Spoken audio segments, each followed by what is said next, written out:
There are currently 15 available battlegrounds in Heroes of the Storm, but this has not always been the case. At launch there were only 7 maps. Some maps also no longer feature in competitive or quick match queues due to balancing issues. Nonetheless, I will cover all maps in this tier list, even those that are only accessible in custom games. I should point out that this tier list is based on my opinion, so please feel free to agree with me in the comments or more likely tell me if I'm wrong. When assessing these maps, I would of course give you a rating from T to S as you would expect, but I would also provide some additional context by giving them a score from 1 to 10 in the following categories: 1. How fun, 2. Objective design, and 3. Balance. We will start with the best maps and gradually make our way to the worst and those that I would like to see removed from Quick Match. Let's start with S tier. I think Dragonshire is an S tier as it has a very simple yet effective map objective. There are 2 shrines located on the north and south side of the map. If both are controlled by one team, then they activate the Dragon Knight statue in the centre of the map, such that a hero can free him from his prison after a short cast time. However, since this interaction can be disrupted, it's not as simple as it looks. Also, your team has to effectively be in 3 places at once, as either shrine or the Dragon Knight statue are fair game for the enemy team to disrupt. This makes for some very fun and dynamic gameplay, plus who wouldn't want to control a Dragon Knight and boot your enemy onto the other side of the map? I've placed Tomb of the Spider Queen in S tier for a few reasons. Firstly, it has a unique mechanic which is rare given that most maps have a level of repetitiveness. For example, hold this, eliminate that, channel this. However, this map involves minions which would otherwise be simple XP farms, which is great because one of my biggest pet peeves in Quick Match is watching players miss soak.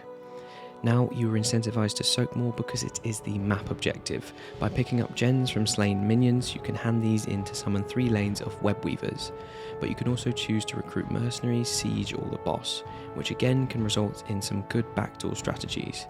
This map is very well balanced and offers a lot for new players and experienced players. On to A tier, starting with Alteric Pass, and that's not my bias towards Classic WoW. Since this was the last map to be added, Blizzard had to innovate. The objective here requires you to orchestrate a prison break. Start by channeling your opposition's prison and then defend it from incoming minions. Once successfully defended, you will spawn 3 lanes of cavalry that grant increased damage and movement speed to heroes. But the innovations don't stop there. Each corps is replaced with a general that will fight incoming attackers. Destroying a keep will reduce its defense. This map is super fun and it's very teamfight heavy. Not to mention the addition of slowing mud and of course boss minions, which always add an interesting dynamic. Infernal Shrines is a well-rounded map that has a little for everyone, so I'm putting it in A. The aim here is to eliminate 40 guardians protecting the shrine. The first team to do this will spawn an Infernal. The question is, do you start the shrine early and hope that you outpace the other team, or let the enemy team use their mana to eliminate the guardians and then overwhelm them in a team fight? There's lots of tactics to play on this map, plus everyone enjoys when the map objective spawns a boss minion. Then add further diversification by giving them 3 random attributes: Mortar, Ice and Arcane, but of course you only ever want Arcane. Cursed Hollow is again in A tier. If you look at the map, it's super unique and offers players so many ganking possibilities with these small curved hedgerows. The aim here is to collect 3 tributes that will spawn randomly across the map. Once 3 are collected, you can curse the opposing team, which will prevent forts from attacking, and minions' health is reduced to 1. Given that this objective is so strong, players are often forced to team fight around the objective, unless they are ahead on tributes, in which case they may choose to recruit one of the 2 bosses. Given that the map is so large, players will often have to decide early what they're going to do and rotate. Good communication is rewarded on this map, and it is satisfying to see an enemy scrabble around when you collect the boss while they're hanging around their tribute. On to B tier, and starting with Haunted Mines. This would be higher, but I've placed it in B purely because its balance is so off. This has always been one of my favourite maps because of its super unique map objective. My previous video goes into a little bit more detail, but in short, you travel to the mines and collect skulls, either by eliminating minions or the boss in the centre. The amount of skulls determines how strong your spawned bone golem is, which will push alternate lanes. Having a secondary map provides some super interesting gameplay strategies that could just mean avoiding the map objective altogether and recruiting mercenaries. But unfortunately, this map is super unbalanced and can snowball very quickly, similar to Blackheart's Bay. Battlefield of Eternity is a solid B tier. Again, this is a very teamfight heavy map, which will always draw people in. The aim is to defeat the enemy's immortal first. Doing so will recruit it to your side and push the least pushed lane. Since both teams are fighting to destroy the immortal the fastest, and it moves once the first team reaches half health, the opposition team has a better chance to team fight, and given that the immortal will use AoE auto attacks, it can be difficult to successfully defend. You will often see teams sending one team member with particularly potent ranged attacks to sneak a kill on the immortal. Again, communication will be rewarded on this map and it's heavily satisfying. Towers of Doom is B tier. It gets a huge bump from me for having a super unique map objective, but it lacks balance and enjoyability. You will immediately notice that the cores are protected. Trying to enter the enemy's spawn area will greet you with a volley of cannons. The aim here is instead to fire upon the opposing core, either by activating altars, eliminating the boss, escorting siege minions, or destroying all 3 towers simultaneously. With so many possibilities to destroy the opposition's core, each team has to communicate effectively to identify where the opposition is and prevent them from any sneaky plays. Also, destroying a tower will convert it to your team and increase the number of cannon shots altars will provide. The only challenge here is I don't find it too fun when your team has 0 communication, as it's a pretty much instant loss. Brax's Holdout is at its core a reskinned version of Dragonshire, in that your team has to hold 2 points simultaneously, making it a B tier for me. The difference is that there isn't a third lane to interact with, and the amount of charge corresponds to the size of Zerg rush you get. Being the first team to push with a full strength Zerg can be devastating, especially if your team comp is lacking wave clear. The addition of a boss in the centre offers a welcome dynamic, and the mercenaries and siege have unique mechanics to the original mercenaries and siege giants. On to C tier and Volskaya. It's okay. Again, this is another example of recycled mechanics, which is to say you have to stand and capture a point.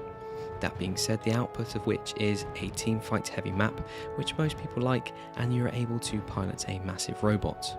Though I do find that you're effectively just waiting for the laser ability to come off cooldown to actually do anything. Yes, there are conveyor belts and healing camps, but there is nothing more amazing about this map. I much prefer mercenary and siege camps to the turret camps available, as there is less room for error. All too many times has a teammate forgot they're carrying a turret and died, leaving it as a neatly wrapped present for the opposition team. Speaking of hold this point maps, Sky Temple. Once again C tier and super average.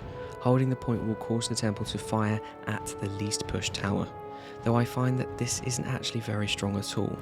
A well-coordinated team can push faster than the temple, such that you aren't really incentivized that much to team fight around the objective. Often you will see one hero capturing the point, while the remaining teams stall, soak, or capture mercenary camps, though I have to give bonus brownie points for the boss, even if the whirlwind ability is a pain in the arse. Blackheart's Bay, similar to Haunted Mines, is docked points heavily for balancing issues, finding itself in C tier. The map objective of collecting coins and paying this in to fire cannons is fundamentally super fun, and you also have the risk of carrying coins and getting ganked, which offers some super fun gameplay. But opposite to Sky Temple, this mechanic can snowball and win you the game. Teams that spend the majority of their time in the lower 2/3 of the map collecting objectives will flat out win, while teams soaking all 3 lanes can quickly fall behind. Garden of Terror, once again C tier. This is a map that has undergone a couple of changes over its lifetime, in my opinion actually making it less enjoyable, but perhaps more balanced. At its core, you are required to collect seeds. These are collected from shamblers that will spawn during the map's night cycle. Collect enough and you will spawn 3 shamblers that will push lanes and disable turrets periodically. This mechanic is similar to Tomb of the Spider Queen, while the original version allowed a team member to pilot the shambler in one lane, allowing teams to push a lane of their choosing much further. And finally D tier, starting with Warhead Junction. For a map that was fourth last to be released, they could have been more unique with its objectives, since this is effectively copied from Towers of Doom. Yes, you can fire a nuke, which is cool, but I always find its damage to be super underwhelming in recent years. At the time of launch there was no damage fall off, but now the centre of the launch does increase damage, making it less effective at destroying keeps and their defensive structures. And lastly, Hanamura Temple. If we were talking original Hanamura, this would definitely be higher in the list, but in its current state this is an easy D tier, please remove from quick match. Objectives are now too close to the respective spawns, and the main strategy revolves around getting the samurai to push for you. Now 9 times out of 10 you have a solo top lane and 4 bottom, such that one team will always have an advantageous samurai spawn since they're on opposite sides of the map. At least on the original map they were somewhat equal objective locations with little bias. That rant aside, I like the idea of a map objective that revolves around pushing an objective. This could be very good if properly executed, but it's not. And there we have it, my full Battleground tier list. Do you agree or disagree?